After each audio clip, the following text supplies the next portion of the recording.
Em 1944, a máquina de guerra americana está a todo vapor. Ela está pressionando o Japão de volta para o Pacífico, ilha por ilha. Mas uma delas foi diferente. Saipan. Quando eles chegaram ao litoral, eu podia ver as balas atingindo a água. Voaram em direção ao tiroteio. Um zero passou raspando na minha cabeça. Reviva esta histórica batalha naval com cenas do combate a cores e descubra a rivalidade latente que Saipan escancarou. Todos no chão! Ouça as vozes e sinta o combate. Ele disse, amanhã a essa hora, vários de vocês não estarão mais aqui.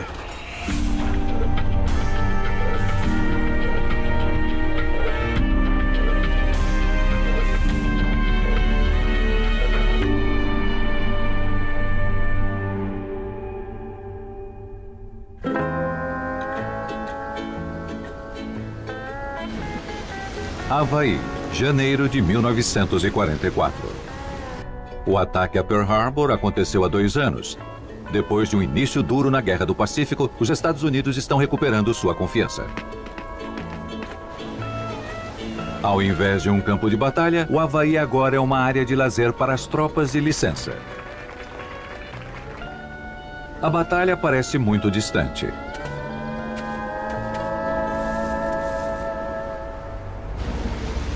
Mas os líderes da guerra estão bem aqui em Pearl Harbor, discutindo calorosamente as estratégias de combate do almirante Chester Nimitz e do general Douglas MacArthur. MacArthur quer focar a ação em sua área de comando, o sudeste do Pacífico. E Nimitz quer aumentar seu território, o Pacífico Central, com uma campanha de ataques anfíbios de ilha em ilha. As Ilhas Gilbert foram um fracasso. As Marshall foram melhor. O próximo passo eram as Marianas, incluindo Saipan. As Ilhas Marianas são um alvo maior e mais distante. Invadi-las seria um pesadelo logístico e seria um teste incrível para o plano de expansão. Nimitz está confiante e MacArthur cético. Ele acredita que saltar entre ilhas é ineficiente e brutal. Mas o potencial de uma aeronave vira o jogo. Na primeira vez que os trabalhadores divulgaram, poucos adivinharam a verdadeira natureza do que estavam construindo. Eles estavam fazendo a aeronave mais poderosa da história. O novo avião de guerra em produção, o Boeing B-29, vai ser o bombardeiro mais poderoso e com o maior alcance até então. Se Nimitz conseguisse levá-los às Marianas, de lá o B-29 poderia chegar até Tóquio. Entretanto, os engenheiros precisam fazê-lo voar. No passado tivemos problemas com o motor. Tivemos muitas questões. Num campo de treinamento no Kansas, tripulações escolhidas para voar nos B-29s ficam aguardando a chegada de seus aviões. Estávamos praticando em B-17 e ficamos nos perguntando, cadê aquele grandão que a gente se voluntariou para ver? Os militares querem mais agilidade, mas apressar uma arma para a guerra pode ser um tiro pela culatra. Um voo de teste cai no meio de Seattle, matando mais de 30 pessoas. Quando os Estados Unidos decidiram invadir as Marianas, 100 B-29s tinham sido entregues, mas só 15 em perfeitas condições. Para que a invasão valesse a pena, essa aeronave teria que manter sua promessa. Antes desta guerra, as Marianas já passavam por dificuldades causadas pelo poder imperial há séculos. A sucessão de governantes incluía Espanha, Alemanha, Estados Unidos e agora o Japão. Nativos do povo chamorro sofreram em todos os regimes. E outra invasão está prestes a acontecer. Perto do fim de maio, a 27ª Divisão de Infantaria do Havaí estava se preparando para partir para Saipan. Os portos no Havaí estão totalmente abarrotados. Todas as batalhas começam nestas docas. De tropas do exército a equipamentos náuticos, o fardo de carregar tudo era da Marinha, mas ela nunca apoiou uma invasão tão distante como Saipan. Era uma guerra matemática e logística por si mesma.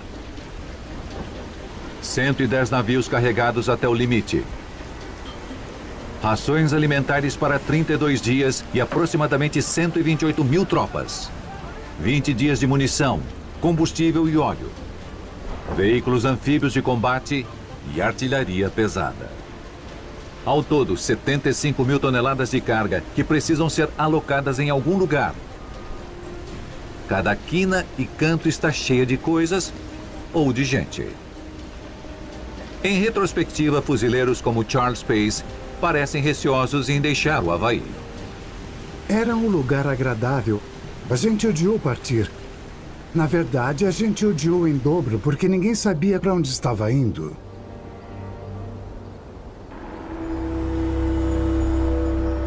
No continente asiático, os japoneses também têm dificuldade em declarar guerra a longa distância.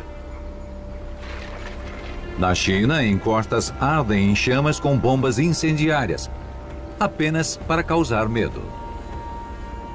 Na Birmânia, as forças aliadas revidam. Os americanos dão jipes aos britânicos e chineses, além de suprimentos para os soldados locais. Caixotes de armas vão para o lombo de elefantes para serem entregues na floresta.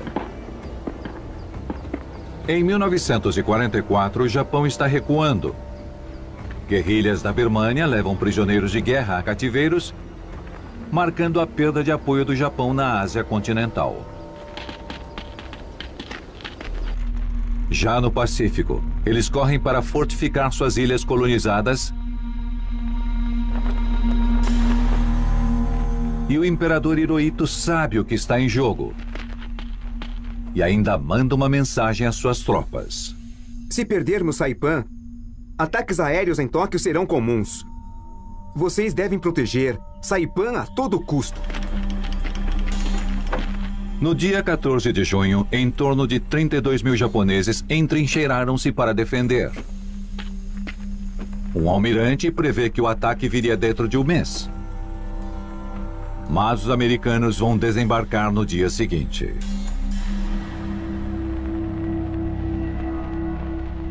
Comboios estão se aproximando de Saipan. Nossos homens vão se arrastar na relva e em canaviais para lutar em todos os cantos do território japonês.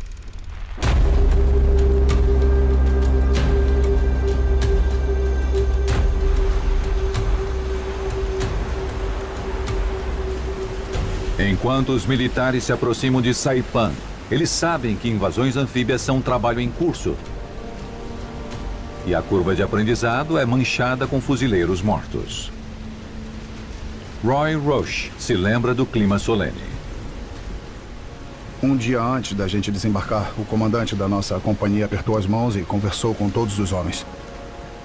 Desejou boa sorte a cada um de nós e disse: infelizmente, eu sei que amanhã a essa hora, vários de vocês não estarão mais aqui.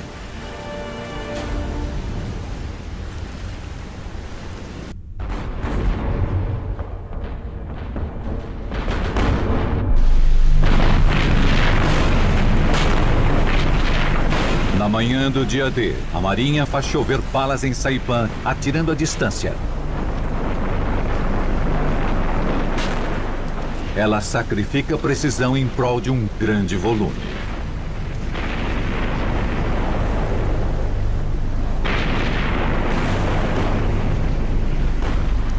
Depois, 150 aviões militares se aproximam da batalha,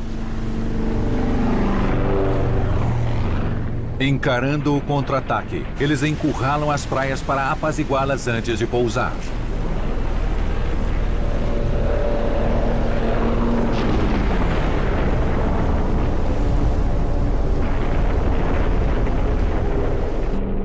O plano é que a primeira onda de tropas aterrissasse às 8h30, com diversas ondas seguintes. O bombardeio era enorme. Ninguém falou nada.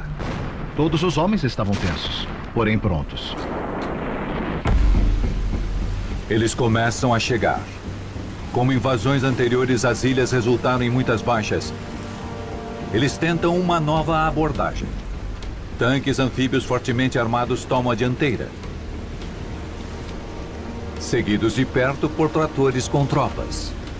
Eles esperam que os tanques possam abrir o caminho até terra firme para que as tropas não fiquem expostas na praia. Ninguém queria que os fuzileiros atracassem em águas ensanguentadas, como aconteceu em Tarawa. Mas os inimigos também tiraram aprendizados dessa mesma batalha. Gravações japonesas mostram fortes mais elaborados, com linha de visão nítida dos invasores. Eles colocaram marcas de distância na água. Toda a laguna tinha sido pré-observada. Os americanos estão bem na mira deles.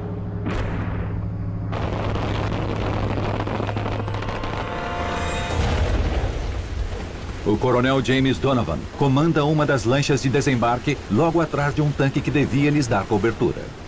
Eu podia ver as balas atingindo a água à nossa frente. Todos no chão! E disse para os soldados se abaixarem o máximo que pudessem. Depois disso, meu tenente foi atingido no ombro esquerdo. Enquanto ele olhava para o ombro, acertaram seu olho esquerdo. E a cabeça do homem ao meu lado foi explodida por um tiro de bazuca. Os tanques na dianteira não conseguem parar aquele bombardeio. Atrás deles, homens estavam sendo dilacerados. Donovan decide que é melhor liberar os sobreviventes para se defenderem sozinhos na praia. Desembarcamos no raso e todo mundo começou a sair do tanque. A confusão ali era sangrenta.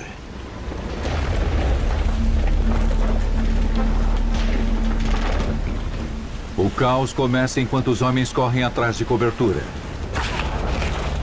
Ao invés de avançarem no litoral como planejado, eles se viram presos ali. A gente correu até o batalhão que atracou na nossa frente, mas eles não tinham ido muito longe.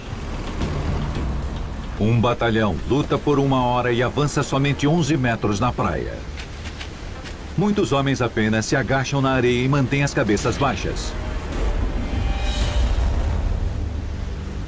Mais ondas de tropas esperam na costa para se unir à batalha. E veem barcos retornando com feridos, ou pior. Em um deles só tinha uma pilha de 1,5 metro de altura, de mãos, pés e membros de homens. Ao invés de cortar caminho pela terra, eles são pressionados lenta e cruelmente. Ficou muito barulhento. A fumaça se espalhava. Havia uma confusão de corpos e equipamento abandonado.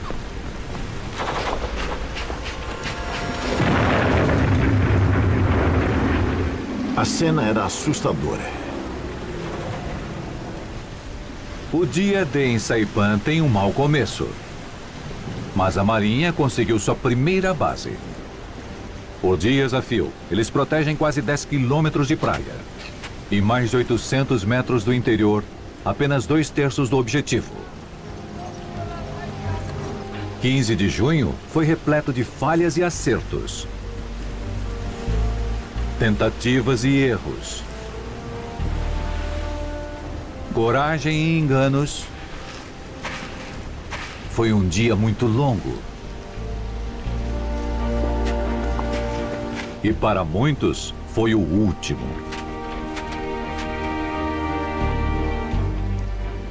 São 2.000 mortos e feridos. Os fuzileiros haviam feito seus primeiros sacrifícios em Saipan. E a Marinha era a próxima.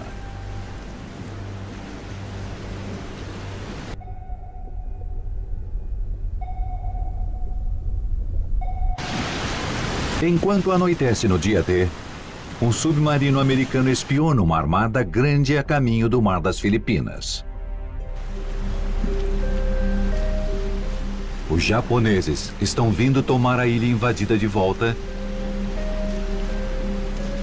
e os Estados Unidos decidem encará-los de frente. Os marinheiros recebem instruções de emergência. Eles devem voltar ao mar. Antes, largam todos os suprimentos que conseguem em terra rapidamente. As forças terrestres brigam pelo que sobrou, roubam as provisões uns dos outros no que chamam de requerimento da meia-noite. Os fuzileiros tomam 33 picapes do exército e não pretendem devolver. Em terra, o caos está instaurado. No mar, a calmaria é desconfortável.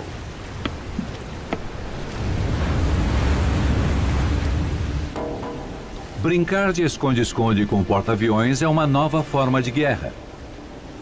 Com aeronaves de longo alcance, os japoneses podem atacar primeiro. Ed Harrell estava disposto a persegui-los de qualquer maneira. A gente não sabia o que ia acontecer, mas a gente não fugiu deles nunca. A batalha no Mar das Filipinas será a maior batalha entre porta-aviões da história naval. Se as tropas conseguirem se encontrar.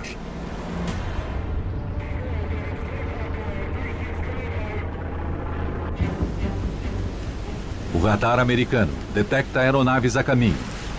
Os japoneses os acharam.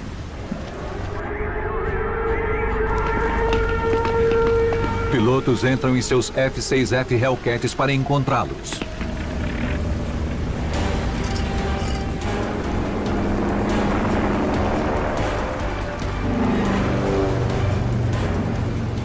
As duas enormes marinhas ainda estão a quilômetros de distância.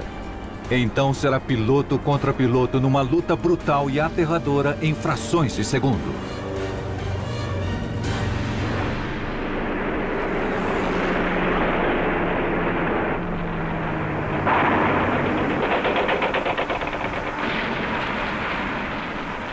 Os navios americanos atiram de baixo.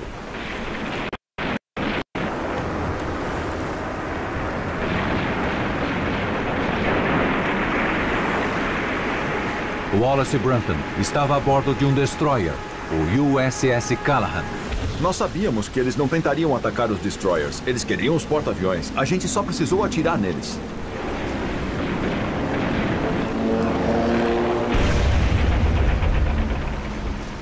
O Japão deixou seus aviões mais leves.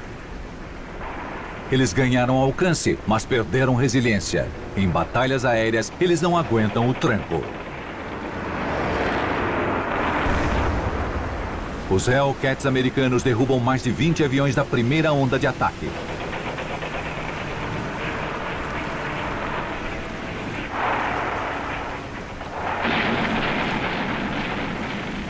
E os navios anti-aeronaves acertam mais uma dúzia.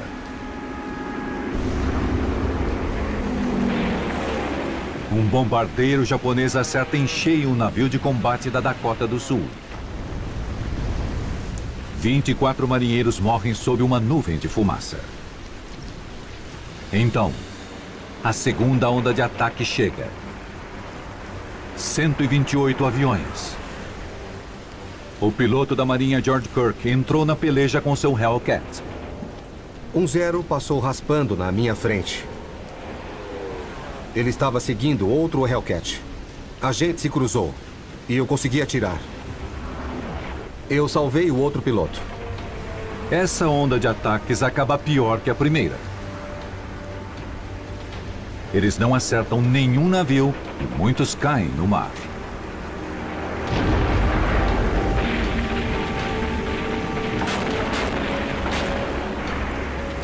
Quando a quarta onda japonesa chega, eles já estão dispersos e desorganizados. Alguns nem mesmo encontram a frota americana. Acabaram os pilotos bons deles. Ninguém ensinou aqueles caras a aterrissar. Só aprenderam a sair voando e a matar. Kirk se aproxima o suficiente para olhar dentro do cockpit inimigo. O piloto estava paralisado e olhando para frente como uma criancinha, morrendo de medo.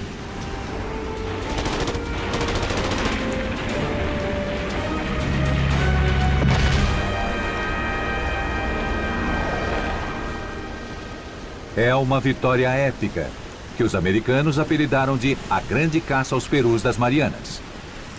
Mas eles ainda não sabem de onde os aviões inimigos estão vindo. A frota de porta-aviões japonesa se mantém escondida dos olhos americanos. A grande chance de acertar uma explosão fatal parece estar indo embora com o sol.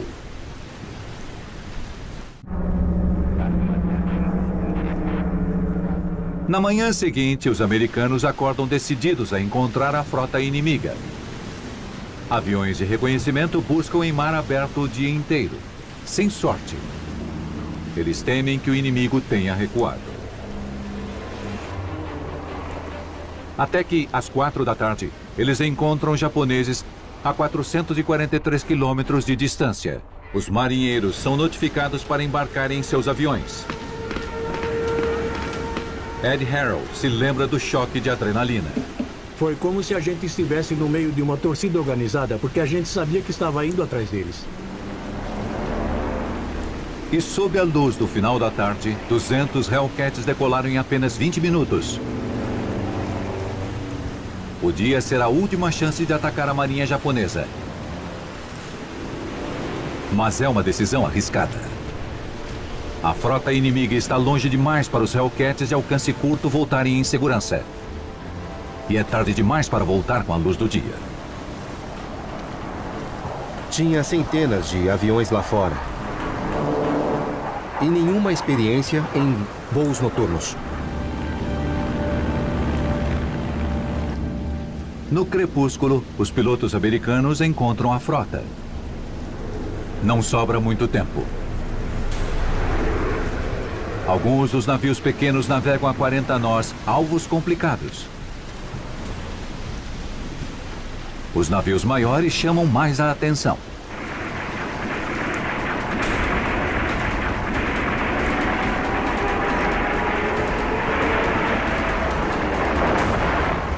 Finalmente, eles avistam o que estavam procurando. Um porta-aviões.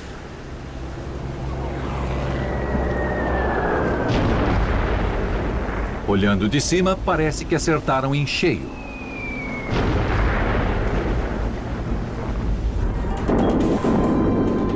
As gravações japonesas mostram o caos que se desenrola abaixo.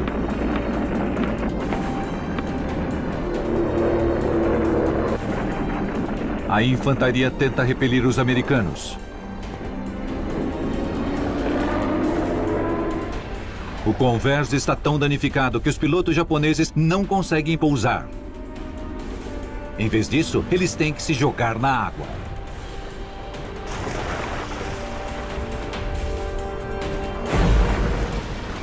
O mar estava coberto de marinheiros japoneses, agarrando-se para sobreviver e sem esperança de que alguém conseguiria resgatá-los. Não tinha sobrado nenhum navio para fazer isso. A marinha japonesa luta por sua vida, lançando bombas de cima e torpedos por baixo. Os americanos afundam 5 navios, incluindo um porta-aviões. Alguns vão embora com dificuldade e outros são simplesmente explodidos.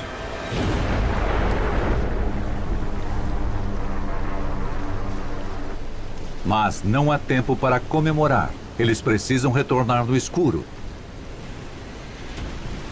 Muitos aterrissam no oceano, esperando um resgate no dia seguinte. Outros conseguem voltar e arriscam pousar os aviões danificados à noite.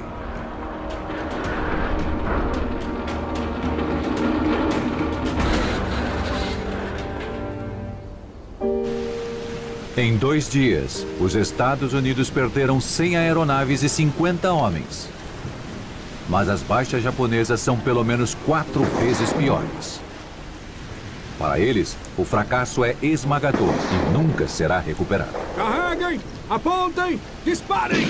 É uma vitória americana decisiva. Desde a Batalha de Midway, 2 anos antes, os americanos ganharam vantagem no mar aberto. Mas as ilhas pequenas continuam a ser uma dor de cabeça.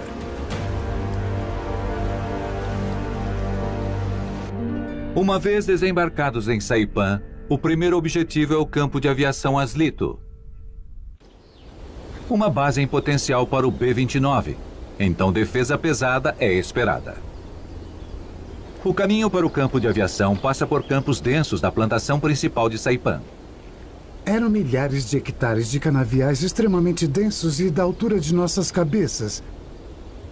Eram esconderijos para franco-atiradores ou japoneses infiltrados.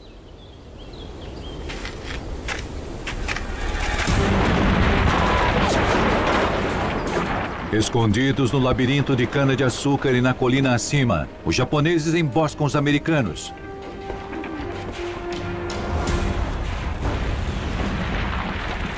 Que ficam horas encurralados nos campos. Finalmente, eles conseguem abrir caminho com fogo, sem saber quem pode estar se escondendo alguns metros à frente. Outra companhia fica presa em uma vila, tentando discernir soldados e civis. A linha da dianteira se dispersa e os equívocos americanos fazem tudo piorar. Fuzileiros e o exército lutam lado a lado e a cadeia de comando fica confusa. Um oficial fica ligando para o quartel-general para descobrir quem ele devia obedecer. Uma equipe de combate começa um ataque às 7h30, sem ouvir que deveria esperar até às 9h30.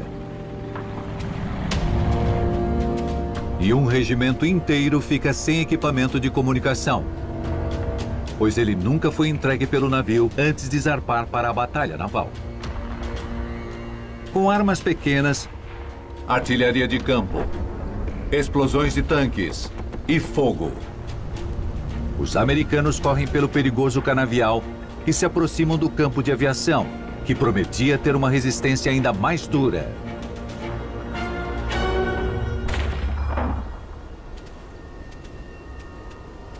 Mas no dia seguinte, parece que o inimigo desapareceu.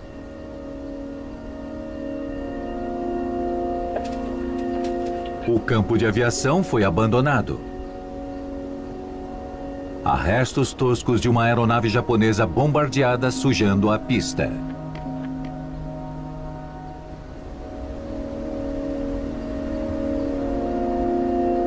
As tropas encontram exatamente um soldado japonês se escondendo na torre de controle. Fora ele, todos partiram. Este campo de aviação é uma das conquistas-chave de todo o arquipélago. Os americanos logo a prepararam para o B-29. O porquê de os japoneses largarem para a tomada é um mistério. Talvez as bombas americanas os fizeram fugir. Talvez encontraram um lugar melhor para batalhar. Ao seguir para o norte, os americanos se aproximaram do Monte Tapochau, o ponto mais alto de Saipan. Se quisessem a ilha, teriam que tomar o terreno mais elevado. Eles formam filas para pressionar os arredores e o pico. Unidades dos fuzileiros ficaram dos dois lados e a 27ª Divisão liderou pelo meio. A 27ª estabeleceu um posto de comando e fez contato com os fuzileiros para coordenar um ataque no Monte Tapochau. No comando da 27ª está o general Ralph Smith, uma presença quieta e intelectual no campo de batalha. O caminho deles é ditado pela geografia através de um vale, cercado por penhascos e montanhas de um lado e por um desfiladeiro do outro.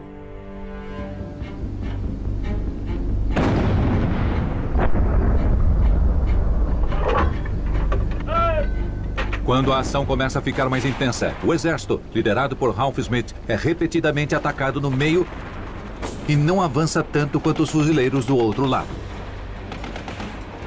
Em certos momentos, eles ficam encurralados por horas, sem nem poder levantar as cabeças. Muitos precisam bater em retirada. Nos flancos, os fuzileiros começam a questionar a estratégia do exército.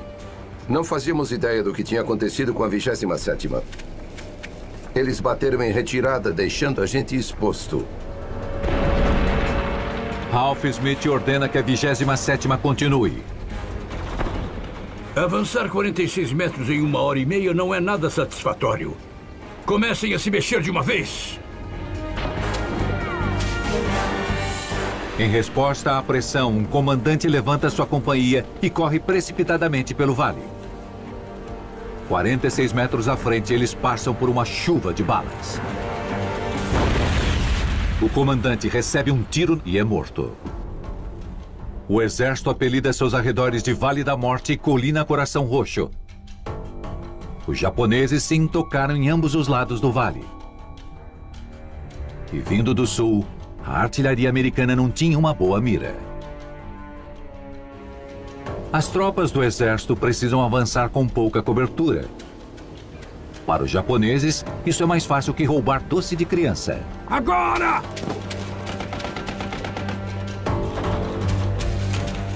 A gente não conseguia entender onde eles podiam estar. A gente só sabia que se alguém levantasse, levaria um tiro. O general dos fuzileiros Holland Smith está supervisionando toda a equipe de invasão em Saipan. Este homem é como um cão raivoso. Ao contrário do tranquilo Ralph Smith do exército. Quando ele percebe que a 27ª está atrasando os fuzileiros por mais de 1,5 km, manda uma mensagem clara a Ralph Smith. O comandante-geral está muito insatisfeito com o fracasso da 27ª Divisão. Avancem e conquistem o objetivo como mandamos. Confidencialmente, Holland Smith questiona se o exército tem coragem para combater. A 27ª Divisão não vai lutar e o Ralph Smith não vai fazê-los lutar. Então chega o dia 24 de junho. Holland Smith tira Ralph Smith do comando. Tommy Thompson presencia esse encontro enquanto fica de guarda por perto. Ele pegou o Ralph pela camisa, jogou contra a vara da tenda e disse: "Seu desgraçado, sai da droga da ilha. Você vai voltar pro Havaí." A alta patente do exército retalha. Dizem que Holland Smith tem preconceito contra o exército. Outros querem ele longe do Pacífico. Até Ralph Smith se pronunciou. Nenhuma tropa de combate do exército deveria poder servir sob o comando de Holland Smith. A tensão entre os serviços militares vaza para a mídia. Os jornais se agarram a ela, levando a rivalidade a público. A desavença chega até o almirante Nimitz. Mas o estrago entre as tropas terrestres já tinha sido feito. Ninguém assume a culpa. Há desconfiança e questionamento sobre a capacidade dos outros. O exército leva para o pessoal, como se eles não tivessem lutado o suficiente. A decisão dos Estados Unidos de se estender ao Pacífico Central coloca muita pressão em batalhas em ilhas distantes. Até agora, essa pressão está sendo sentida.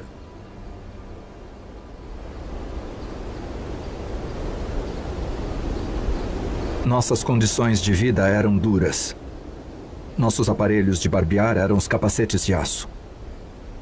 Nossos sanitários eram valas. A única coisa que a gente tinha era um clima melhor do que o da Inglaterra. Para muitos americanos, Saipan foi a primeira ida aos trópicos.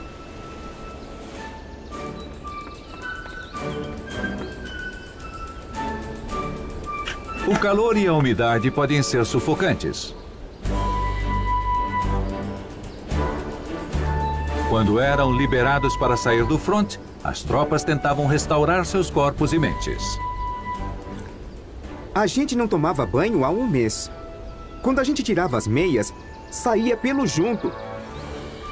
Qualquer chance de se limpar pelo menos um pouco é uma bênção, com ou sem privacidade. Eles também precisam lavar as próprias roupas. As roupas estavam tão sujas que ficavam em pé sozinhas. Com apenas um uniforme, eles se viram. Qualquer comida que não fosse as rações enlatadas são deliciosas. Não é a comida de casa, mas valia a pena esperar. Eles faziam uns 2 quilos de café num barril. Era a espuma mais linda que eu já tinha visto. E o melhor café que eu já tomei na minha vida inteira foi o daquela ilha. O período sem ação dava aos homens a chance de trocar histórias e comparar lembrancinhas das batalhas. Jack Lance até arranjou uma bicicleta japonesa para visitar os amigos de outra companhia. Eles disseram, como você conseguiu chegar aqui? E eu vim pela estrada principal, mas a gente ainda não tomou ali ainda, eles falavam. Eu atravessava as linhas japonesas com uma bicicleta. Acho que eu corria a uns 140 km por hora. O descanso também traz uma oportunidade rara de reflexão. Homens de fé como Vernon Hanks se sentiam muito valiosos ao ajudar as tropas angustiadas. Eu devo ter feito a extremoção em uns 500 homens em pouquíssimo tempo. Eles ficavam muito gratos. Mas nada é tão valioso quanto uma carta de casa.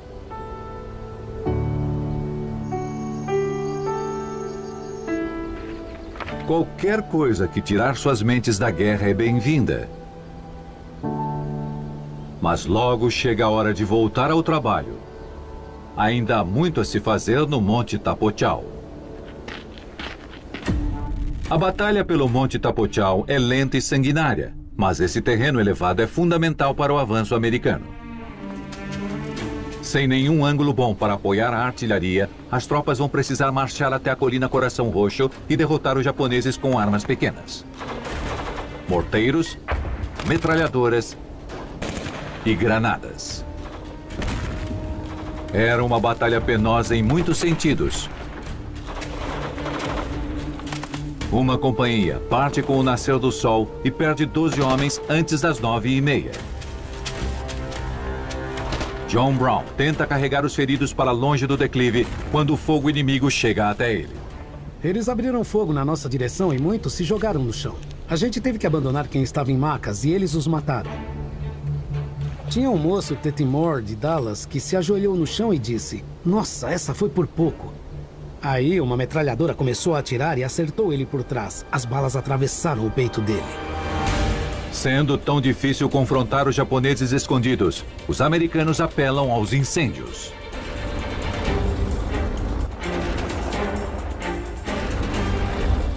A gente ouviu grunhidos e gemidos. Dava para sentir o cheiro dos mortos, que só ficava mais e mais forte. Pela primeira vez, os americanos utilizam tanques com lança-chamas. Aqui, vemos um soldado japonês solitário correndo por sua vida. Aos poucos e com muitas baixas, os americanos tomam a colina Coração Roxo, permitindo que a artilharia atirasse pelo Vale da Morte em localizações estratégicas frente ao Monte Tapochau.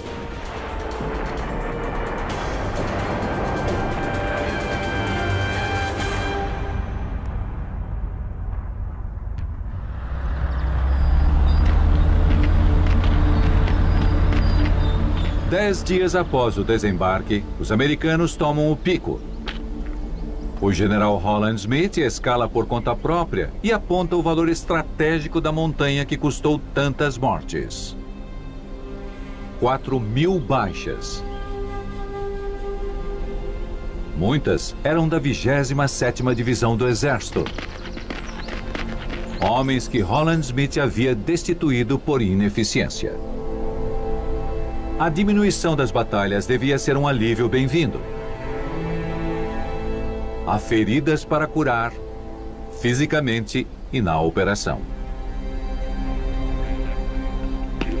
Está tudo bem. Mas eles não são os únicos sofrendo em Saipan. Milhares de nativos e suas crianças, pegos pelo fogo cruzado, correram para o perímetro de segurança designado em campos de internamento. O que os militares chamam de teatro de operações, outras pessoas chamam de lar.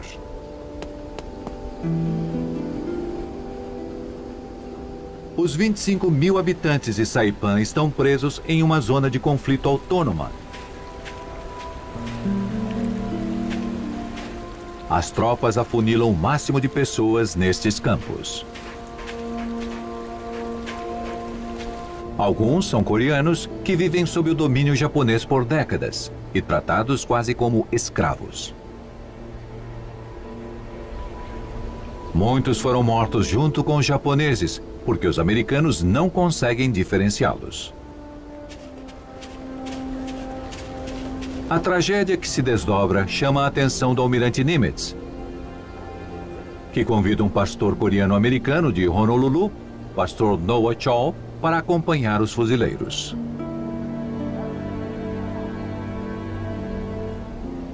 Em Saipan, ele convence centenas de coreanos a sair dos esconderijos e tratar os invasores como amigos, e até vibrar pelos americanos.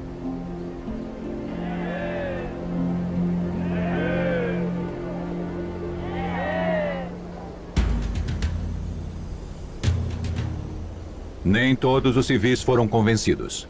A propaganda japonesa informou que os americanos invasores eram propensos a estuprar, torturar e assassinar. Mesmo quando as tropas tentaram atraí-los estendendo as mãos para ajudar, alguns ainda não conseguiam confiar neles. A gente não devia atirar neles. As ordens eram de entregar folhetos.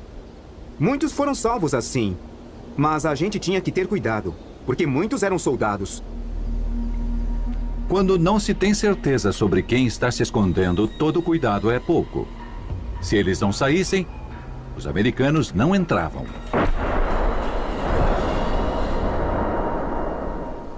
Aqui era Garapã, uma cidade outrora pacata e organizada que os bombardeios reduziram a pilha de destroços. Garapã era uma cidade moderna com 14 mil habitantes, que os japoneses orgulhosos haviam batizado de Tóquio dos Mares do Sul. Agora, pouco sobrou para contar história.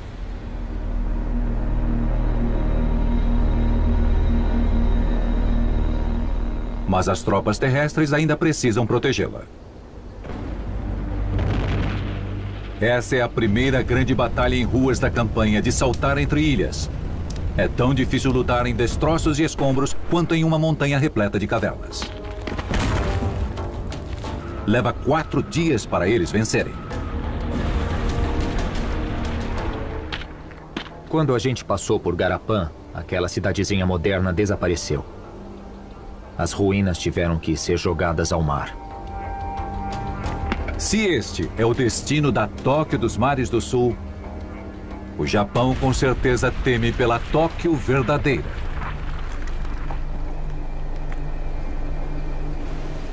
Depois da perda devastadora no Monte Tapochau, os americanos pressionam o norte com certa facilidade.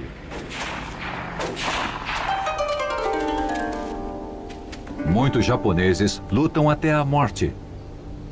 Mas este soldado desafia o padrão e se rende. Prisioneiros de guerra capturados revelam que eles mal conseguem se organizar.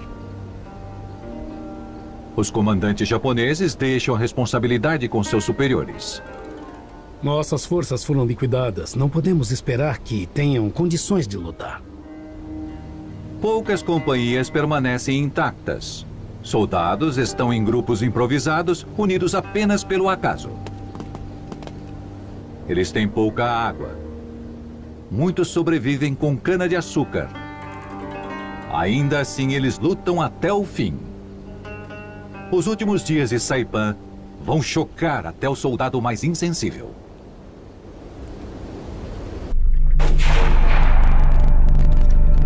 Doze dias depois do desembarque,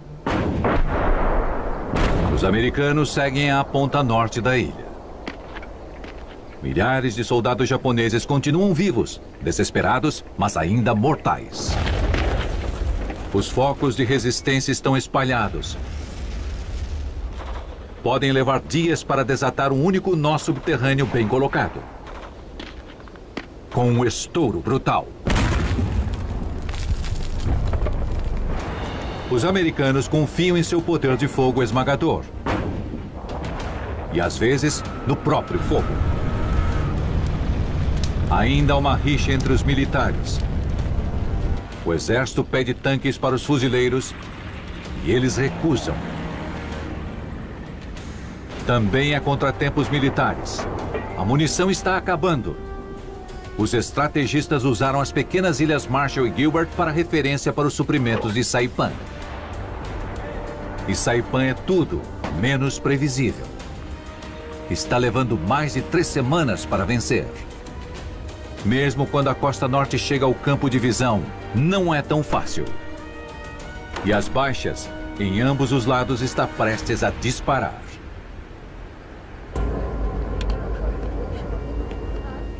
Os civis em Saipan têm que tomar uma decisão final confusa. Rendição ou suicídio. O imperador Hirohito encoraja o suicídio no lugar da captura. Eles sofreram uma lavagem cerebral e estavam morrendo de medo. Quando a guerra chega às cidades litorâneas que restaram, uma tragédia impensável acontece.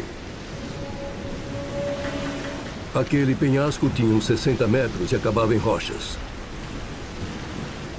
Uma mulher estava com um bebê no colo e arremessou ele.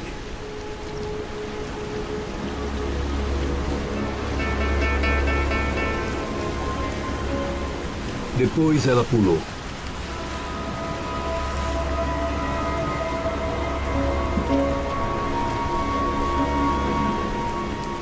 Muitos tiram suas próprias vidas, seja pulando, com granadas ou facas. Eu só queria me esquecer daquilo, mas não consigo. Os sobreviventes se agarram ao mínimo de esperança. E há a vida além da guerra.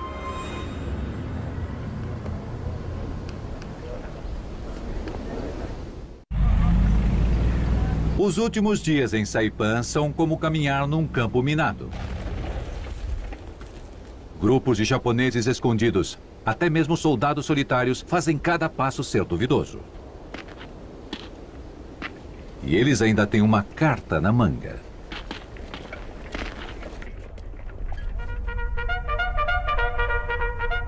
Vocês acreditariam que um japonês pulou e tocou um grito de guerra na corneta? Todo mundo ficou confuso na trincheira. Aí alguém atirou nele e a batalha começou. 3.000 japoneses saem do esconderijo e correm em direção aos americanos num ataque banzai. Uma das últimas formas de suicídio de honra. Foi o maior ataque banzai da Guerra do Pacífico. O Major Edward McCarthy foi um dos poucos oficiais a sobreviver. Estávamos nas trincheiras e os japoneses vieram com tudo. Era como uma manada em debandada, como nos filmes. Se a gente atirasse em um, mais 5 tomariam o lugar dele. Os homens lutavam para se defender. Sem uma noção clara das linhas de batalha, algumas posições dos americanos foram totalmente invadidas. Teve um japonesinho que apareceu com uma baioneta e enfiou no meu braço entre os ossos. Demoram 24 horas para o ataque final dos japoneses acabar em uma explosão de sangue. Não é nada menos do que um massacre.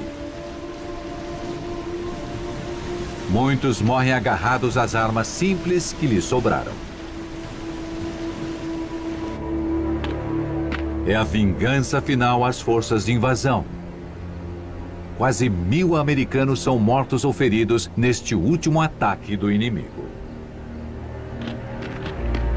Com certeza, muitos estavam em Saipan desde o início. E ao ver a costa norte, acreditam estar quase em casa. Atenção! Sentido! Em 12 de julho, os americanos declaram a vitória na batalha por Saipan. O general Holland Smith conduz o hasteamento da bandeira. Mas mais cerimônias solenes são feitas por toda a ilha.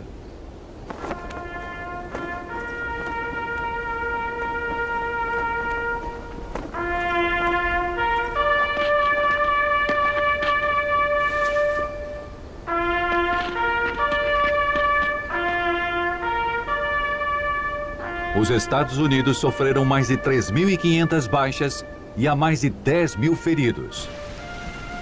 Isto é um total de 20% da força invasiva.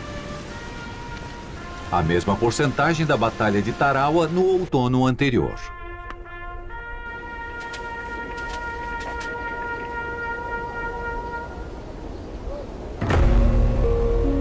O almirante Nimitz percebe que saltar entre ilhas não está ficando mais fácil. O inimigo respondeu ao ataque com uma bravura sem sentido, uma garra sobre-humana e vontade de ser derrotado. O Japão perde a ilha, mas aprende uma lição. A maneira de atrasar a investida americana é infligindo dores duradouras. E começam a redefinir a Guerra do Pacífico. Os Estados Unidos não estão satisfeitos com a forma que a batalha se desenrolou. Os militares continuam a culpar uns aos outros pelos equívocos de Saipan. Há pouco tempo para se reagrupar. A batalha por mais 2 ilhas das Marianas, Tinian e Guam, está prestes a começar. Se forem bem-sucedidos, eles terão campos de aviação que poderão lançar bombas a Tóquio. Mas só se o P-29 ficar pronto. O Império Japonês começou a quebrar. Mas depois da defesa corajosa em Saipan, ninguém espera que ele se despedace.